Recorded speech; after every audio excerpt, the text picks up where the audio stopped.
বিসমিল্লাহির রহমানির রহিম। আসসালামু আলাইকুম ওয়া রাহমাতুল্লাহি ওয়া বারাকাতুহু। প্রিয় বন্ধুগণ, সবাইকে শুভেচ্ছা জানাই আমাদের চ্যানেলে। দয়া করে ভিডিওটি সবটুকু শুনে আপনার মতামত জানান। আজকের আয়োজনে জানিয়ে আসলাম মাওলানা সাদ সাহেবের 22 দিনের বয়ান, পর্ব 8। পরিবেশনা করছি আমি মোহাম্মদ আসাদুল্লাহ ফকির। পর্ব 8, মুসলিম উম্মার ঐক্য, আল্লাহর প্রতি বিশ্বস্ততা ও একতা।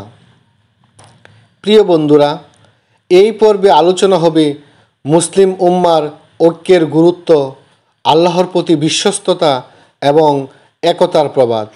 মাওলানা সাদ কান্দলভি সাহেব তার 22 দিনের বয়ানে যা উপস্থাপন করেছেন, আজকের প্রতিবেদনে 8ম পর্বে আপনাদের সামনে নিয়ে আসছি। অবশ্যই ভিডিওটি শেষ পর্যন্ত দেখে আপনার মূল্যবান মতামত জানাবেন। প্রিয় বন্ধুরা, মাওলানা সাদ কান্দলভি সাহেব বলেন, ভাই, ইসলাম এমন একটি ধর্ম যা শুধু আধ্যাত্মিক শান্তিই দেয় না, বরং দেহ ও মনকে সুশৃঙ্খল ও পরিপূর্ণ শান্তিতে পরিণত করে। ইসলাম শান্তির ধর্ম, কারণ এর ভিত্তি আল্লাহর সাথে বান্দার সম্পর্ক স্থাপন করা। মাওলানা সাদ সাহেব বলেন, ভাই, মুসলিম উম্মাহ একটি বৃহৎ পরিবার। ইসলাম আমাদের শিখিয়েছে একে অপরের প্রতি সহানুভূতি ও বিশ্বস্ততা প্রদর্শন করতে হবে। মুসলমান হিসেবে আমাদের প্রথম দায়িত্ব হলো আল্লাহর প্রতি বিশ্বস্ত থাকা এবং একে অপরকে ঐক্যবদ্ধ রাখা, যা ইসলামের জন্য একটি বিশেষ নিয়ামত। আর এই নিয়ামতের ধারাবাহিকতা বজায় রাখতে হলে আল্লাহর প্রতি অগাধ বিশ্বাস এবং সমস্ত মুসলিম উম্মাহ ঐক্যবদ্ধ থাকা এক বিরাট বড় আশীর্বাদ। 2 নম্বর, নবীজি সাল্লাল্লাহু আলাইহি ওয়াসাল্লাম আমাদের শিখিয়েছেন, তোমরা একে অপরকে ভালোবাসো, একে অপরকে সাহায্য করো, আর কখনো নিজেদের মধ্যে বিভেদ সৃষ্টি করো না। এই ঐক্যই আমাদের শক্তি, আমাদের সুস্থতা। রাসূল করিম সাল্লাল্লাহু আলাইহি সাল্লাম এর বাণীটুকু আমরা যেন মন প্রাণ দিয়ে রাখতে চেষ্টা করি। এক মুসলিম ভাই অপর মুসলিম ভাইয়ের প্রতি ঐক্য এর আহ্বান করি এবং অন্য অন্য ধর্মের জাতি যারা আছে তাদেরকে যেন আমরা আঘাত না করি, তাদেরকে যেন আমরা কষ্ট না দিই।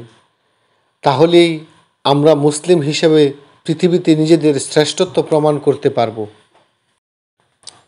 3 নম্বর, মাওলানা সাদ সাহেব বলেন, ইসলাম ঐক্যের পথে চলার একটি স্পষ্ট নির্দেশ দিয়েছে। আল্লাহ বলেন, তোমরা আল্লাহর রজ্জুকে দৃঢ়ভাবে ধারণ করো, একে অপরের মধ্যে বিভেদ সৃষ্টি করো না। এর মাধ্যমে আল্লাহ আমাদের একতার গুরুত্ব দিয়েছেন।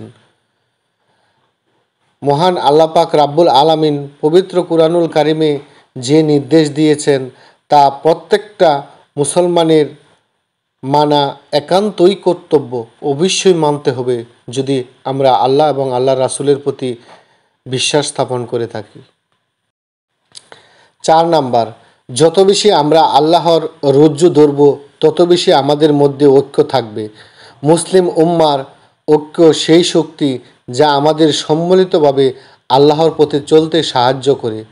কারণ আল্লাহ রাব্বুল আলামিনের রজ্জু এমন একটি রজ্জু যে রজ্জের মধ্যে ঐক্যতা, একতা, ভ্রাতৃত্ব, সম্প্রীতি সকল কিছুই আছে, যেন মহান আল্লাহ পাক রাব্বুল আলামিনের সান্নিধ্যে নিয়ে যায়। 5, আমাদের মধ্যে যে কোনো ধরনের বিভেদ বা দ্বন্দ্ব ইসলামের পথের বিরুদ্ধে। একতা এবং সহযোগিতাই ইসলামের মূল দিক। যদি আমরা ঐক্যবদ্ধ না থাকি তাহলে শত্রুরা আমাদের উপর আধিপত্য বিস্তার করবে, যা মুসলিম উম্মাহ এই সময়ে টের পাচ্ছে। প্রতিটি মুসলিম দেশে মুসলিম নির্যাতন হচ্ছে, একমাত্র কারণই হচ্ছে মুসলমানদের একতাবদ্ধ নেই। এক মুসলমান অপর মুসলমান ভাইকে সম্মান দেয় না, এক মুসলমান অপর মুসলমানের বিপদে এগিয়ে আসে না। সেই কারণেই আমাদের বর্তমান বিশ্বে মুসলমানদের উপর এত নির্যাতন, এত নিপীড়ন চলছে। 6. আল্লাহ এবং তার রাসূলের প্রতি বিশ্বস্ততা ইসলামের অন্যতম মূল ভিত্তি। আমাদের উচিত আমাদের বিশ্বাসকে দৃঢ় রাখতে এবং একে অপরকে সঠিক পথে পরিচালনা করতে সাহায্য করা। এইভাবে আমরা একে অপরকে শক্তি দিতে পারি। 7. মুসলিম উম্মাহ যখন একত্রিত হয়ে থাকে তখন এটি আল্লাহর রাস্তায় এক শক্তিশালী বাহিনী হিসাবে দাঁড়িয়ে থাকে, একটি শত্রুদের কাছে একটি ভয়ঙ্কর শক্তি এবং আমাদের বিজয়ের পথকে নিশ্চিত করে। 8. একতা আমাদের জীবনে আল্লাহর রহমত ও বরকত এনে দেয়। যখন মুসলিম উম্মাহ ঐক্যবদ্ধ থাকে তখন আল্লাহ আমাদের সাহায্য করেন, এমনকি বিপদেও আল্লাহ তাদের থেকে দূরে থাকেন না।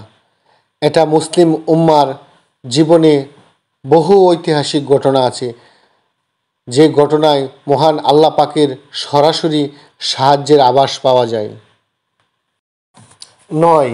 নবীজি সাল্লাল্লাহু আলাইহি ওয়াসাল্লাম বলেছেন, তোমরা একে অপরের জন্য সহানুভূতি ও ভালোবাসা দেখাও, যেন তোমরা একটি একক শরীরের মতো একত্রিত হও।